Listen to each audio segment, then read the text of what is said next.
지금 미중 정상회담이 열렸죠. 저는 세기의 회담이라고 생각합니다. 트럼프 대통령이 중국이라는 나라의 체질을 완전히 바꿔버리기 위한 목적. 두 번째로는 중국의 팔다리를 다 잘라놓은 상태에서 거의 항복에 준하는 선언을 받으러 가 목적. 그 다음에 또 이때까지의 생산기지로서의 역할을 하던 그 중국을 완전히 팔을 다 꺾어가지고 너희는 미국의 상품을 소비하는 국가가 되어라라고 칼을 꽂고 온 바로 그 미중 정상회담입니다. 그 다음에 대만 문제도 이제 거론이 됐는데 지금은 일단은 이 회담이 끝난 지 얼마 안 됐기 때문에 시진핑 입장만 나왔지만 대만에 대해서 트럼프 대통령도 대만 문제에 대해서 절대로 양보할 수 없다는 말을 한 것으로 보입니다. 이미 그런 얘기를 많이 해왔고, 그래서 이 이란 전쟁을 어떻게 끝낼 것인가, 대만을 미국이 어떻게 할 것인가, 중국이 지금 빗장을 걸어 잠그고 상품을 받아들이고 있지 않은데 지금 애플, 블랙록, 테슬라, 시티그룹 미국 상위 30개 기업 총수가 총출동하여서 많은 어떤 메시지들을 전달했다. 이 어떤 그림을 말하는 걸까요? 더 이상 빗장 잠그지 말고 에너지 너 이제 이란 베네수엘라한테 다 끊겼지. 금융시장도 개방해서 이제는 너희의 배를 갈라버리겠다 선언을 하고 온 거예요. 트럼프 대통령 9년 만에 방중했습니다. 최소 6차례 만난다고 하는데 오늘 1차적으로 대만 문제와 여러 가지 무역에 대해서 얘기가 나온 것 같고, 그 다음에 이제 시간차를 두고 기타 이슈에 대해서 얘기가 나올 것 같습니다. 여기서 중요한 거는 누가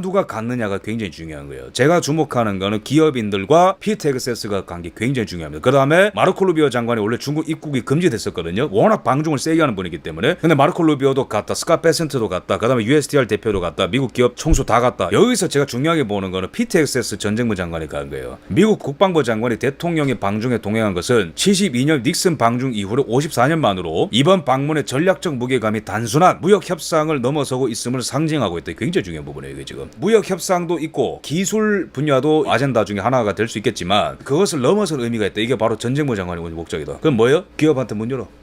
우리 농산물 사.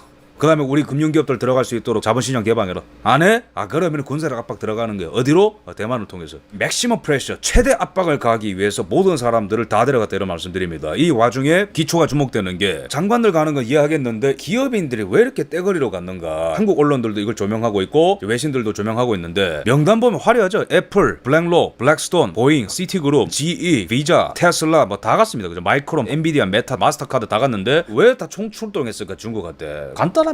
미국의 경제 식민지가 되라는 거예요. 이 기업들에 대해서 중국이 이렇게 장벽을 걸어놓은 게 있거든요. 그거 다 풀어라는 거예요. 테슬라가 BYD가 있는 시장을 그냥 막 돌아다니도록 하고, 그 다음에 젠슨랑 엔비디아의 반도체 칩이 중국에 수출되는 게 금지가 돼 있거든요. 엔비디아 들어가서 다 싹쓸이하겠다라는 거예요. 그런데 이거 자체가 시진핑한테 굴욕입니다. 우리나라 언론에서는 무슨 시진핑이 트럼프 대통령한테 면전에서 직설했다고 하는데 아이고 꿈을 깨라. 이 구도 자체가 트럼프 대통령이 항복 받으러 간 거예요. 당연히 거절하겠죠. 왜? 지가 죽으니까. 그런데 트럼프 대통령이 이미 수도꼭지를 잡고 있어. 무슨 수도꼭지? 석유 수도꼭지. 그 다음에 또 파나마 가져갔잖아요. 이미 베네수엘라 가져갔잖아요. 파나마가 왜 중요해요? 남미를 장악하는데 필수적인 곳 아닙니까? 그리고 미국이 태평양으로 무역로 뚫는 데 있어서 파나마 운하 중요하거든요. 파나마 운하 이미 작년에 가져갔어요. 미국이. 그걸 블랙록 통해서 가져간 거거든요. 근데 블랙록 여기 데려왔죠. 베네수엘라 이란 다 털었잖아요. 그러니까 트럼프 입장에서는 네가 레버리지로 쓸 수 있는 거 다 장악했는데 어떻게 나올래? 중국의 나머지 카드는 히토류 또는 다른 데다 전쟁 일으키겠다 이런 협박 정도겠죠. 그죠? 트럼프 대통령의 구상이 뭐냐면은 포스트 시진핑 체제를 이미 꿈꾸고 있는 거예요. 시진핑 실각시키고 난 다음에 중국은 어떻게 될 것인가? 간단한 겁니다. 석유, LNG, 미국 상품 써. 메이드 인 USA. 그래서 히토류 갖고 이제 선방을 하고 있는데 안 되는 거예요, 지금 상황이. 트럼프 대통령 압박, 우수 미국 기업들 중국 접근권 허락해라 요구하는 거죠. 안 하면 ASML 없다. 중요한 부분이네요. 지금 트럼프 대통령이 석유로 목을 조르고 있지만 또 하나 중요한 게 뭐냐면은 죽었다 깨어나도 시진핑은 반도체 AI 자립 안 돼요. 왜냐면 ASML 없거든. 이거 미국 거예요. 네덜란드 기업인 것 같지만은 미국이 실질적인 소유주입니다. 이게 노광장치 이거 없으면 못 만들거든. 그러니까 선택을 해야 되는 거죠. 그래서 히토류 제한 풀어라. 트럼프 대통령 요구. 4번 이란 지원 중단해라. 러시아 지원 중단해라. 다 안 하면 대만 지원한다. 요게 지금 시진핑의 목을 조르기 위해서 갖고 간 종합 세트입니다. 그러니까 짜이밍이 중간에 지금 미칠 노릇이지. 이재명이도 지가 촉이 있을 건데 외교 안보실에 물어봤을 거냐. 지금 이제 미국이랑 중국 어떻게 될 거 아니야. 중국 어렵다. 이런 말 아마 올라올 겁니다. 그러면 이재명 입장에서 미칠 노릇이지. 이미 풀배팅을 했는데 어떻게 할 거야. 그래서 요번에 미중 정상회담에서 미국인들이 요구하는 게 뭐냐면은 기업과 일자리들이 미국으로 오는 걸 원한다. 무역 적자를 해소하길 바란다. 굉장히 똑똑합니다. 이런 어떤 요구가 있기 때문에 외교적 승리를 위해서 트럼프 대통령이 간 것이고, 혹시나 이게 다 안 받아들여지잖아요. 그 다음 수단을 쓰면 되는 거예요. 아, 나는 진핑이랑 잘해보려 했어. My greatest friend 시진핑 하려고 했는데 말 안 들어먹네. 그럼 앞으로 신장 위구르 인권 얘기할 수밖에 없고 장기 적출 얘기할 수밖에 없고 하양 얘기할 수밖에 없고 우리나라에서 지금 엘린 왕이라고 중국 감찰 나왔잖아. 이런 애들을 잡을 수밖에 없어. 그래도 안 돼? 그럼 중국이 우리나라의 선거에 개입한 것 같은데 한번 까줄까? 카드가 너무 많은 거예요. 그죠? 그래서 구체적으로 엔비디아 상황, 반도체 AI 칩들이 있는데 이게 지금 중국 수출이 금지돼 있죠. 트럼프 대통령이 하지 말라는 부분도 있지만은 이런 것들을 야 풀어라. 트럼프 대통령 입장에서는 너네 그냥 자립하지 말아라. 역공으로 가는 거죠. 원래는 차단 적자으로 갔던 게 트럼프 대통령이 이제 자신감이 생기니까 그냥 미국 기업들을 중국 안에 풀어놔서 중국이 어떤 산업도 못 키우도록 그냥 다 박살내려고 하는 거예요. 자, 두 번째, 마이크론, 애플 전부 다 지금 중국이 제동을 걸어놓은 상품들이 있는데 이런 것들도 다 지금 들어가려고 하는 거죠. 그래서 마이크론을 통해서 화해를 누르려고 하는 거고, 애플 같은 경우는 지금 중국에서 새로운 상품을 출시해가지고 확정을 하려고 하는데 중국의 승인이 안 떨어진 상태죠. 이것도 승인을 받아내기 위해서 트럼프 대통령이 압박을 가하는 겁니다. 그 다음에 일론 머스크도 지금 중국 시장을 점령하길 원하는데 비아디가 힘들어지는 겁니다. 비아디는 안 그래도 지금 재고가 너무 많이 쌓여가지고 안 팔려. 그러니까 떠리를 한국에다 다 떠넘기는 거지. 이재명이는 관세를 거기다 안 때리고 다 받아주는 거고, 이거는 지금 시진핑 입장에서는 굴욕이에요. 비아디는 시진핑이 직접 키운 기업이거든. 그 다음에 또 봅시다. 골드만삭스 같은 경우에도 중국 자본시장 내에서 교차 국경 투자 기회 확보를 추진한다. 말은 어렵지만 무슨 말이냐면은 중국 같은 경우에는 미국의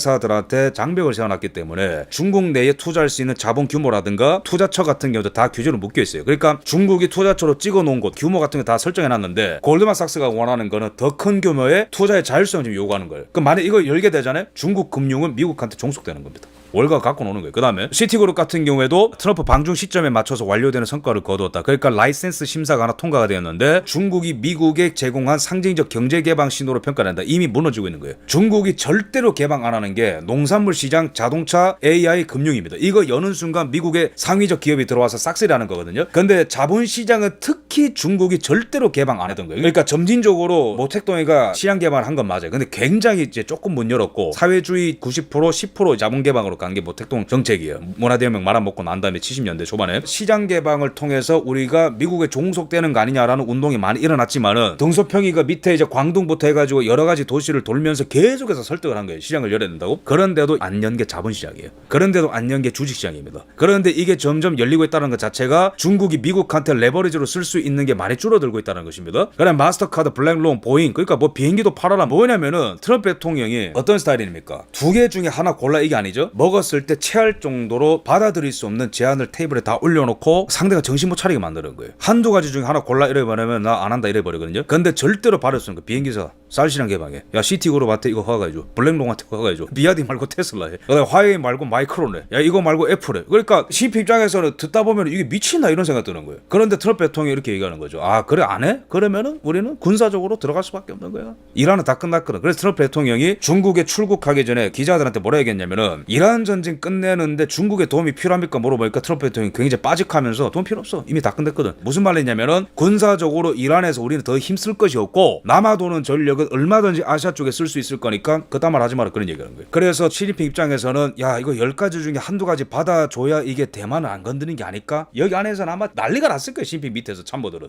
그래서 이게 왜 제가 세계회담이라고 말씀드리냐면은 70년대 초반에 닉슨이 비밀리에 갔어요. 이게 비밀리에 왜 갔냐면은 당시에는 워낙 중국에 대한 여론이 안 좋았어. 왜? 6.25 전쟁 때 전쟁했던 나라니까. 근데 당시에 닉슨이 왜 이런 선택했냐면은 베트남 전쟁에서 돈과 인명피해가 너무 많이 나온 거예요. 그래서 닉슨이 키신저랑 짜고 월남에서 군대를 다 빼버리고 그때 박정희 대통령이 굉장히 고생 많이 하셨죠. 그런데 닉슨이 중국을 통해서 소련을 압박하기 위해서 당시에는 69년부터 국경에서 여러 가지 소규모 전쟁이 있었습니다. 중국과 소련 간에. 그래서 사이가 나빠진 중국을 통해서 소련을 압박하게 만들고 그 다음에 여기에서 어떤 물꼬가 터졌냐면은 중국의 저가 상품 시장을 우리가 활용만 한다라면은 앞으로 글로벌리즘 체제를 열 때에 전 세계의 공급 기지로 중국을 쓸 수 있다라는 논의는 이미 이때부터 있었어요. 그러면은 지금 트럼프 대통령의 방중과 닉슨의 방중이 의미하는 게 뭐냐면은 닉슨의 방중은 중국을 키워주고 글로벌리즘 체제에 편입시키는 미국의 결정이었다면 트럼프 대통령의 이번 방중은 그 50년 동안에 닉슨이 열어놓은 중국이 꿀빨 수 있는 체제에서 중국을 디커플링 시키겠다라는 거고 중국을 여기서 붕괴시키겠다는 겁니다. 그래서 중국이 만들어서 전 세계에 공급하고 미국에 도전할 수 있는 체제를 닉슨이 열었다면 그 체제에 종언을 가하고 만들고 세상을 지배하는 체제에서 중국을 한낱 소비하는 국가로 그냥 박살내겠다라는 거예요.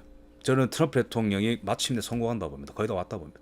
왜죠? 석유도 쓰라고 하니까 미국 거. 이때까지 닉슨이 만드는 체제에서 중국이 뭐랬죠? 러시아 오펙과 결탁해가지고 브라질의 좌파 룰라 정권 만들어가지고 석유를 그냥 이제 막 다 빨아들였어요. 저가로. 이란, 베네수엘라 이런 데 통해서 부정선거 해가지고. 그런데 그것도 트럼프 대통령이 다 잘라냈죠. 중국이 더 이상 레버리지로 쓸 수 있는 것들이 다 차단이 되니까 작년부터 빌드업을 착실하게 한 거죠. 파나마 워낙 가져가고 베네수엘라, 이란, 그다음에 이제 브라질에 10월달에 대선하는데 룰라가 패배하고 볼소나로 아들이 당선되게 되면은 더 이상 진짜 중국은 할 수 있는 게 없어요. 정말로. 브라질이 그래서 중요합니다. 그래서 중국이 한반도에 전쟁을 일으키거나 대만에 전쟁을 일으킬 수 없도록 완전히 그냥 다 팔다리를 묶어놓은 상태에서 한반도 문제를 정말 급진적으로 해결하지 않겠는가. 저는 그렇게 타이밍을 좀 보고 있습니다. 자, 그래서 비공개 회담에서는 아마 부정성 얘기가 나왔을 수도 있고요. 왜냐면 트럼프 대통령이 계속해서 중국이 미국 대선에 개입했다고 얘기를 했으니까 이런 얘기로 나왔을 가능성이 큽니다. 마약 문제, 그다음에 이제 뭐 대만 문제, 여러 가지 인권 문제 이런 것들 얘기가 나왔을 수도 있고, 만약 얘기 안 나왔다라면은 추가적으로 트럼프 대통령이 압박을 할 때에 쓸 수도 있는 그런 카드가 될 수 있겠죠. 시진핑도 막 가만히 있지 않고 반격을 하긴 했어요. 우리는 파트너여야 되지, 우리는 라이벌이 아니다 이러면서 싸우면 안 된다 얘기했지만은 이미 이제 꼬랑지를 내리고 있는 것으로 보이고, 시진핑이 그나마 트럼프 대통령한테 세게 나간 게 뭐냐면은 대만 문제 잘못 처리하면은 중미 충돌할 것이다. 이게 지금 관련 뉴스가 40개 쌓였는데 이게 굉장히 지금 화제가 되고 있어요. 이 시진핑의 말이 굉장히 중요하다는 겁니다.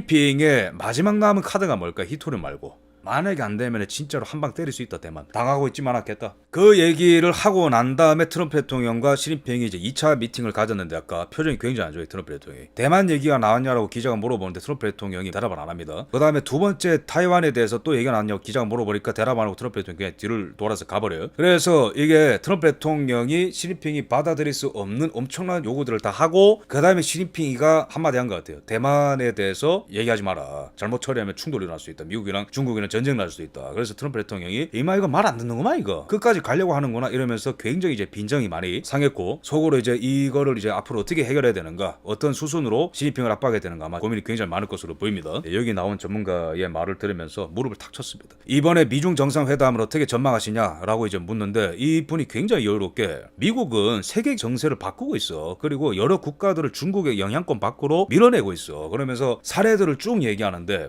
작년에 파나마를 접수했지. 근데 트럼프 대통령이 블랙록을 활용해가지고 파나마 운하를 가져간 거거든요. 원래 중국 건데. 근데 그 블랙록이 이번에 중국 갔잖아요. 중국이 못 막는 거예요. 그러니까 철천지 원수 기업인데. 그 다음에 보면은 베네수엘라의 석유들이 중국으로 안 가고 어디로 오고 있지? 텍사스랑 루이지애나 오고 있어. 그 다음에 이란 지금 어떻게 됐지? 군사적으로 다 괴멸됐지. 이란의 석유가 어디로 갈까 앞으로? 중국으로 가는 일은 없을 거야. 쿠바가 어떻게 됐지? 빈사 상태로 빠져서 더 이상 중국의 전쟁기지 역할을 할 수 없어. 이미 트럼프 대통령이 이겼다는 식으로 다 얘기를 합니다. 맞아요. 레버리지가 훨씬 더 많습니다. 트럼프 대통령이. 그러면서 씩 웃으면서 우리는 석유의 수도꼭지를 이미 장악했다라고 얘기하고 있습니다. 그러니까 석유를 장악했다는 게 뭐죠? 태평양 전쟁 때에 일본이 주저앉았었던 바로 그거입니다. 똑같습니다. 그래서 앞으로 중국이 쓸 수 있는 카드는 쿠바의 태양광을 지원한다고 하는데 이건 뭐 대도 안 하고요. 그 다음에 트럼프 대통령 압박 카드가 뭐냐면은 이란 뭐 말 안 들어? 나는 빠질게. 그래도 괜찮아 나는. 왜? 믿는 구석이 있거든요. 이스라엘과 UAE의 꼴입니다. 네타냐후가 최근에 비밀리에 UAE 방문했죠. 아연동과 운영 인력을 파견했죠. UAE가 이란을 때렸다는 기사가 왜 최근에 나왔을까요? 더 오래전에 때렸는데. UAE가 이스라엘과 함께 손을 잡고 이란을 손볼 수 있고 관리할 수 있는 역량이 있다는 것을 증명할 수 있는 그 역량이 있다는 겁니다. 자, 그래서 지금 중동은 점진적으로 이스라엘과 UAE가 또는 이제 사우디가 함께 운영할 수 있고, 또는 이란을 견제할 수 있는 마지막 어떤 치명타를 날릴 수 있는 그런 어떤 동맹국들이 될 수 있기 때문에 미국은 이란에 발목 낄 필요가 없다. 이런 말씀 좀 드릴 수 있겠습니다. 자, 그 다음에 중국이 지금 시간 끌기 전략으로 갈 거예요. 시진핑이가. 그래서 시간 끌기 전략도 왜 안 되냐면은 지금 석유 재고가 기록적인 속도로 감소하고 있는데 여름 내내 고유가가 불가피하다. 그럼 누가 버틸까요? 석유를 더 많이 가진 쪽이 이깁니다.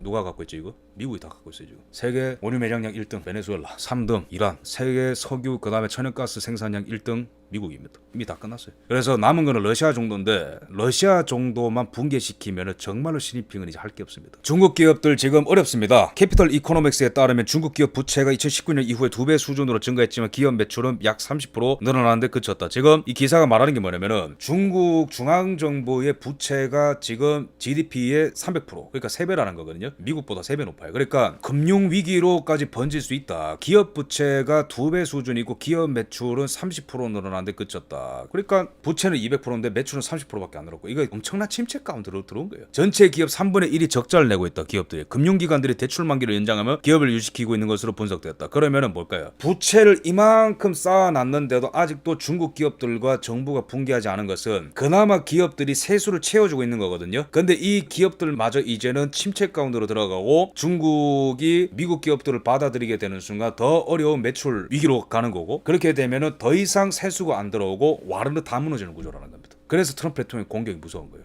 고유가 한번 멸망전으로 가보자. 트럼프 대통령이 진짜 무서운 얘기한 게 뭐냐면은 요번에 중국행 비행기 타기 전에 트럼프 대통령 당신이 이란 전쟁 관련해서 신경 쓰는 게 무엇이 있습니까? 여론을 신경 쓰십니까? 아니면 다른 사람들이 비판을 쓰십니까? 트럼프 대통령이 딱 잘란 말이에요. No! 내가 신경 쓰는 것은 오직 하나다. 이란이 핵을 가지면 안 된다는 것이다. 그 나머지 건 절대 신경 안 쓴다. 여론 이건 뭐 신경 안 쓴다.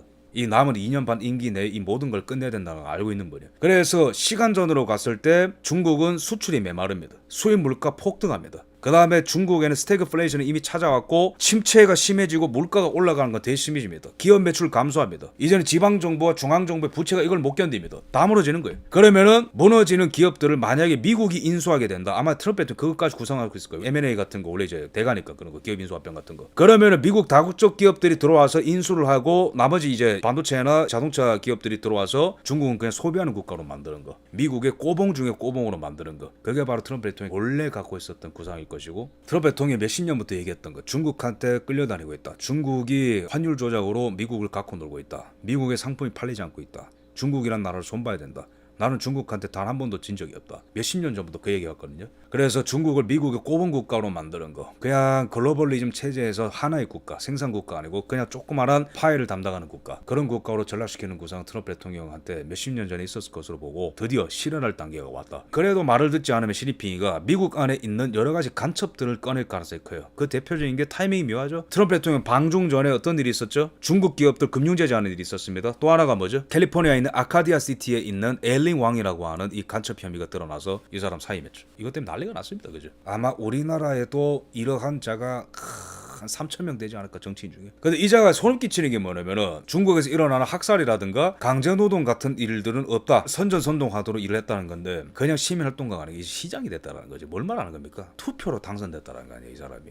저는 캘리포니아 안에는 중국인들이 무더기로 부정선거를 해서 이런 사람 만드는 사례가 굉장히 많다고 합니다. 이거 예산일로 끝나지 않을 거예요. 정말 심각한 이슈가 될 겁니다, 앞으로도. 캐시 파텔이 얘기하는 거는 외국 영향력 행위를 근절하기 위해 계속 강력하게 대응하고 있다. 이런 자들이 아마 앞으로 더 많이 체포가 될 것 같습니다. 베니 존슨 유명한 보수 평론가가 얘기하죠. 도대체 이런 외국 스파이가 민주당 안에 얼마나 더 있는 건가? 이건 우리나라 평론가들, 우리나라 국민들이 물어야 될 정당한 질문입니다. 대한민국에 얼마나 많은 스파이들이 있을까? 중국인들한테 투표 주는 거 상호주의 위반 아니다. 유승민이, 하태경이, 중국의 셰셰, 대만의 셰셰, 리 짜이밍이, 하나의 중국을 중국인들 앞에서 지지한 김민석이, 쿠팡 이슈에 대해서 제대로 목소리 못 내는 쿠키만에 있는 떨거지들, 얼마나 많은 것들이 있을까요, 여러분? 심각하게 많을 것이다. 저는 그렇게 보고 있습니다.